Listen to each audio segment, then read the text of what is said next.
The sun rose over the tranquil bamboo grove, casting golden light upon the gathered disciples beneath the banyan tree. I sat quietly among them, feeling the serenity of the moment, awaiting the Blessed One's sacred teachings. The Buddha, draped in his saffron robe, appeared like an island of stillness amidst the sea of devoted disciples. "Bhikkhu," he began, his voice steady and warm. "Our minds are restless, drawn to distractions like moths to a flame." His words resonated deeply, each syllable falling like droplets onto the parched soil of our eager minds. "The restless mind resembles a turbulent river," he continued, its currents unpredictable, carrying debris of thoughts that obscure clarity.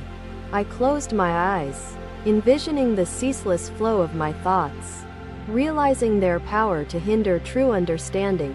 The Buddha gestured toward the nearby lotus pond, its waters calm and reflective under the morning light. "Observe the pond," he said. "Its clarity reveals the truth beneath, undisturbed by ripples caused by passing winds." His gaze swept over us, his expression filled with compassion and unwavering wisdom, anchoring our wavering attention. "To see clearly, one must still the mind, for clarity emerges when the waters of thought become tranquil," he explained. A gentle breeze passed through the grove, rustling the leaves, emphasizing the tranquility the Buddha sought to instill. He turned to me, his eyes meeting mine, as if perceiving the inner struggles of my untamed thoughts. "Tell me, disciple," he said, "what prevents you from attaining stillness? From cultivating the clarity necessary for wisdom?" Caught off guard, I hesitated, feeling both exposed and grateful for the opportunity to voice my internal turmoil. "My thoughts wander incessantly, Blessed One," I admitted. "Fears of failure, desires, and memories cloud my focus like stormy skies." The Buddha nodded, acknowledging my struggle, and shared a story that would serve as a guiding light for us all. Once, a farmer came to me, burdened by his incessant thoughts and the endless demands of his daily life. He paused, his voice imbued with calm authority, captivating us with the simplicity and profundity of his narrative. Buddha continued, "Mindfulness is the path. Observe thoughts and sensations without judgment, neither clinging to nor pushing them away. Pain is like a cloud drifting across the sky. It moves and changes, never staying still, impermanent in its nature." Sona nodded, his breathing deepened as he tried to grasp the wisdom Buddha shared. Seeking peace amidst his relentless grief, Buddha guided his disciples in mindful breathing practices, saying, "Breathe deeply and focus solely on the movement of air entering, leaving. Breathe in to acknowledge pain, and breathe out to release suffering. Let your breath serve as your anchor to the present. Feel the body, its sensations, its aches." The Buddha's voice held a soothing cadence, as if his words themselves carried the power to calm our turbulent minds. The farmer practiced diligently, he continued, and in time, his mind grew still, his tasks became manageable, his heart lighter. The story brought a sense of hope to my chest, like the first rays of dawn breaking through a clouded horizon. Just as the farmer learned to release his thoughts, the Buddha said, so must you learn to tame your restless mind. His teachings were like a compass, guiding me out of the labyrinth of my thoughts toward a place of peace. Fix your gaze inward, he instructed. Acknowledge the flow of your thoughts, but do not grasp or push them away. In the stillness of the grove, his words seemed to echo endlessly, rippling through the silence like a stone in water. Focus not on what has passed, nor what is to come, he said, but on the present moment alone. I felt the weight of his words settling in my heart, urging me to release the burdens I carried within. Bhikkhu, the Buddha concluded, disciplining the mind is the foundation of our path, leading to clarity, wisdom, and ultimate liberation. The disciples bowed their heads reverently, knowing each word spoken was like sunlight reaching the depths of their own minds. Ananda's mind felt slightly more at peace, although shadows of fear remained lingering in unseen corners. I resolved to follow his teachings, to observe my thoughts without judgment, and to strive for the clarity he described. In that moment, I felt a shift within me, a glimmer of peace beginning to emerge from the depths of my being.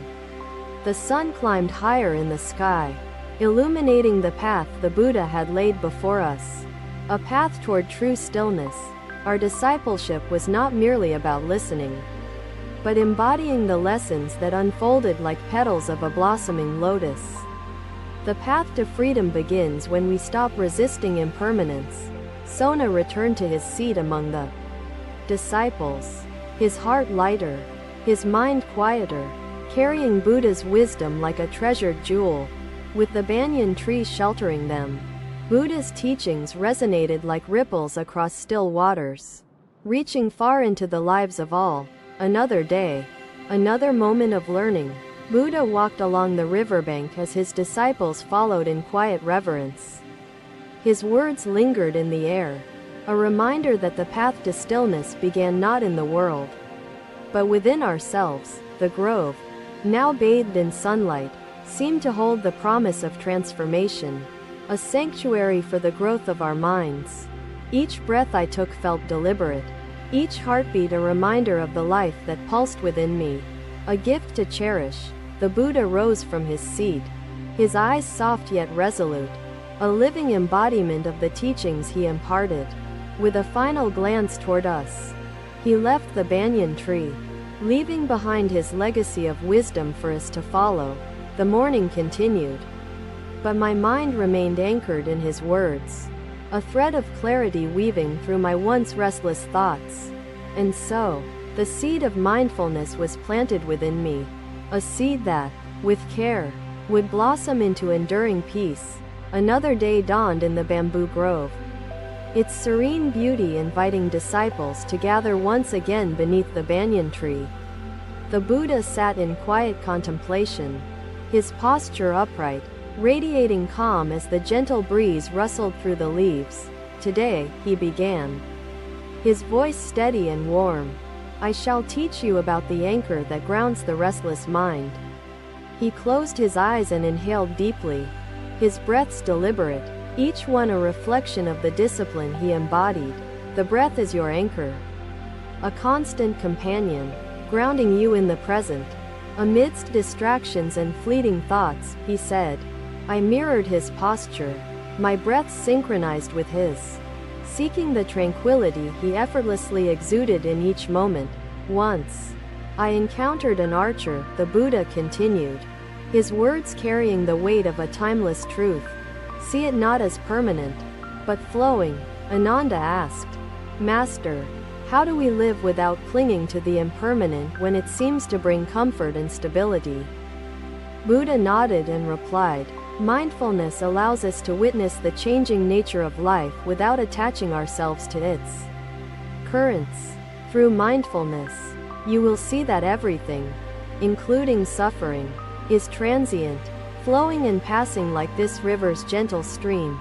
Buddha guided his disciples to meditate on impermanence, asking them to focus on the breath, as life flowed with it. Breathe deeply, Buddha instructed, and feel the rhythm of change, letting thoughts drift like leaves carried by the river's surface.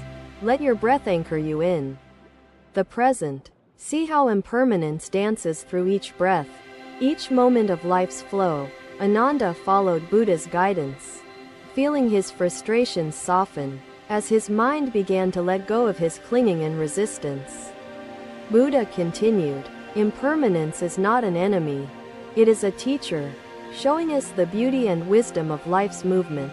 The river does not lament its loss, it flows forward. His voice carried the essence of the lesson, emphasizing the power of breath to steady the wandering thoughts of the mind. Bhikkhu, the Buddha, continued, the breath is a gift, a bridge connecting your physical being and the clarity of your soul.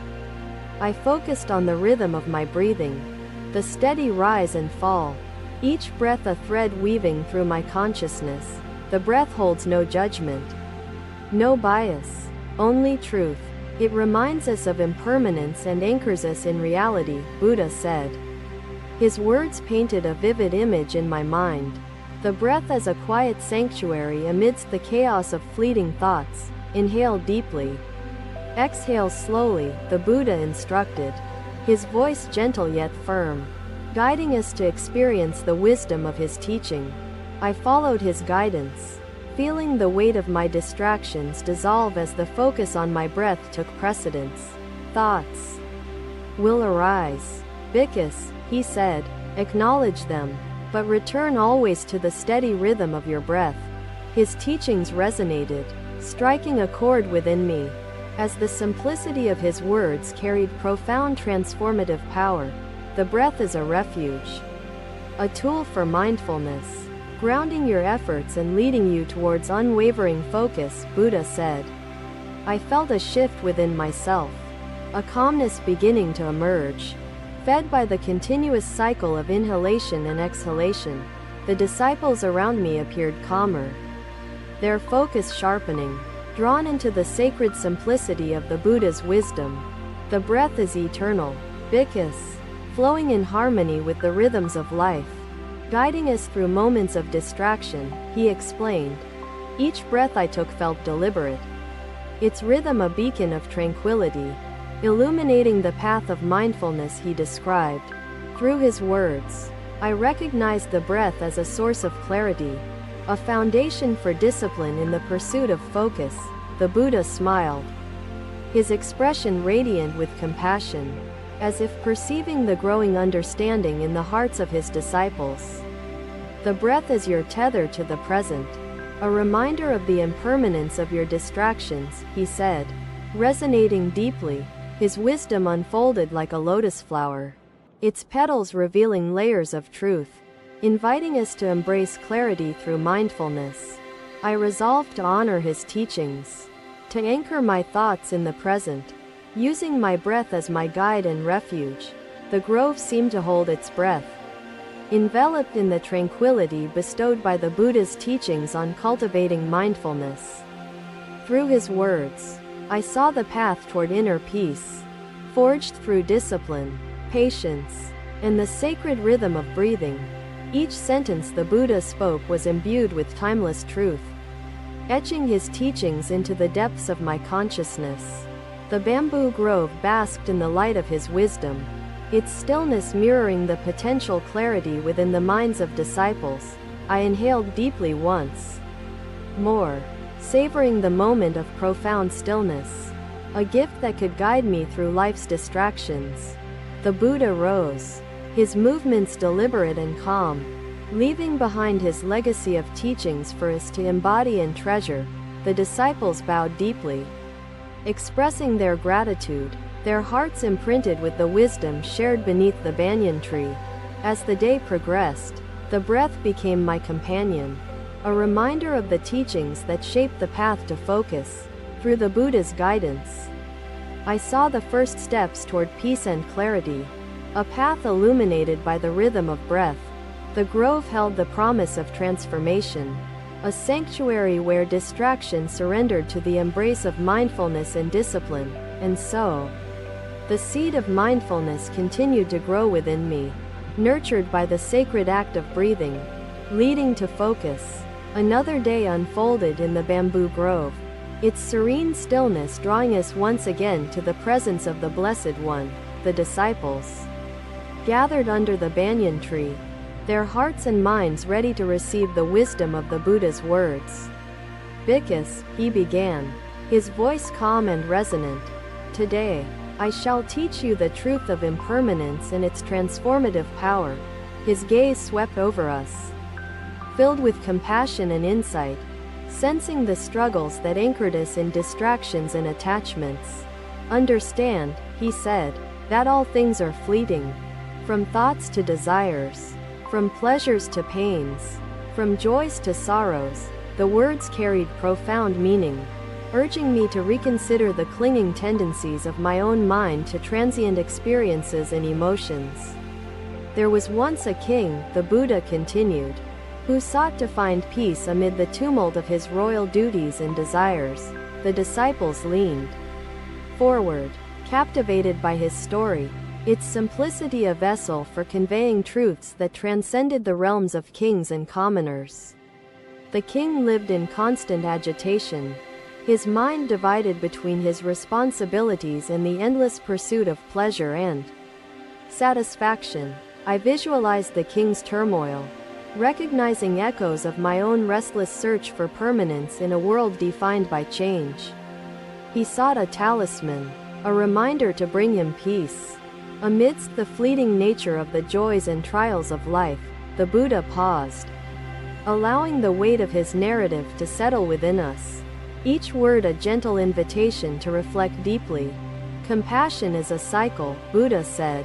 What you offer returns to you, creating endless harmony. Pain fades when shared with others. The disciples meditated in unison, their hearts resonating with Buddha's teachings, their burdens becoming lighter as connection replaced isolation. Buddha smiled as he saw Kamala's face soften, her posture relax, and her spirit awaken to the healing power of compassion. In understanding impermanence, the king found solace, relinquishing attachment to fleeting highs and lows, and discovering peace in acceptance. I pondered the truth in the Buddha's tale, recognizing how impermanence could liberate me from the suffering born of clinging desires. Bhikkhus, the Buddha said, addressing us directly, distractions bind you because you hold tightly to fleeting moments. As though grasping smoke and shadows, his words were a mirror reflecting the attachments that obscured the clarity of my thoughts and the focus of my soul. Embrace the truth of impermanence, he urged, and you will find freedom. As clouds pass and the sky remains open and vast, his teachings painted a vivid image in my mind. Clouds dissolving to reveal the boundless expanse of clarity and serenity. When you cling, you suffer, he said, his voice firm yet compassionate. For the nature of life is to flow and transform.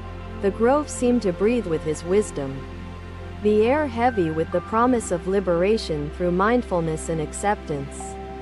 Fix your mind on the present, he instructed, letting thoughts and distractions pass, and finding peace in the impermanence of existence.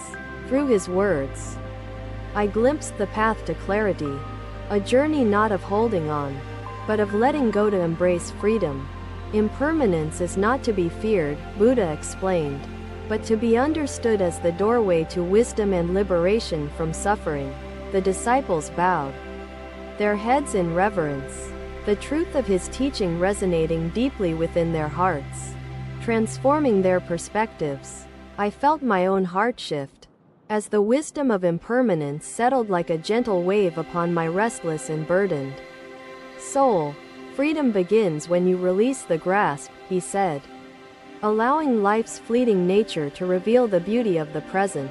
His teachings were like sunlight breaking through clouds, illuminating the darkness of attachment and the suffering of clinging thoughts. In impermanence lies the essence of clarity, Buddha continued, as distractions lose their power, and the mind becomes open and steady. Ananda stepped forward, his heart emboldened by Rahula's courage to question, seeking clarity for his own restless soul. Master, Ananda said, what melody can silence reveal if the mind clings to suffering and fear? How can harmony emerge? The Buddha smiled gently, his presence radiating calmness that seemed to dissolve the weight of Ananda's doubts.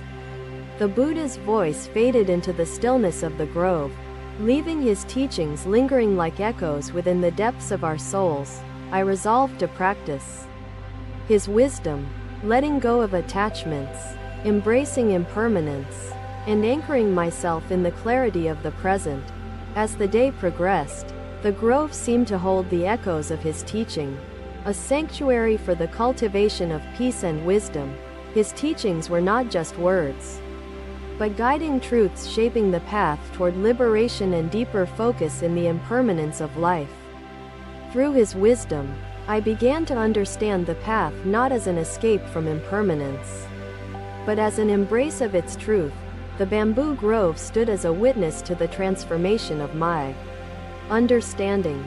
As I carried his wisdom into my daily life, each thought, each breath, became an opportunity to practice mindfulness, to release attachments, and to anchor myself in the present moment. The Buddha rose, his movements deliberate and calm, embodying the wisdom he imparted, a living example of focus and peace. The disciples bowed deeply, expressing their gratitude and reverence for the teachings that resonated through the sacred grove. I inhaled deeply, savoring the simplicity and depth of his words, carrying their truth within me as a beacon of clarity. Kassapa approached, his eyes deep with reflection, the years of meditation etched into his face like marks of nature's patience. Master, Kassapa said, how does silence reveal interconnectedness? How does solitude teach unity instead of separation? The Buddha gestured toward the sky, its vast openness a metaphor for the minds gathered before him. Seeking clarity, I gazed at the horizon, embracing the truth of impermanence and its power to reveal the clarity hidden within the present. And so, the seed of wisdom continued to grow within me, nurtured by the lessons of impermanence, leading toward peace and focus. Master, Kassapa said, then solitude does not separate but instead connects us to the essence of existence? The Buddha smiled, his expression radiant with joy for the understanding unfolding within his disciple's mind. Yes, Kassapa, he said, solitude reveals that we are not alone. Our thoughts, fears, and truths are part of the universal symphony. Thank you for watching. Buddha's teachings are always with you. Subscribe to our channel and we will see you in the next video.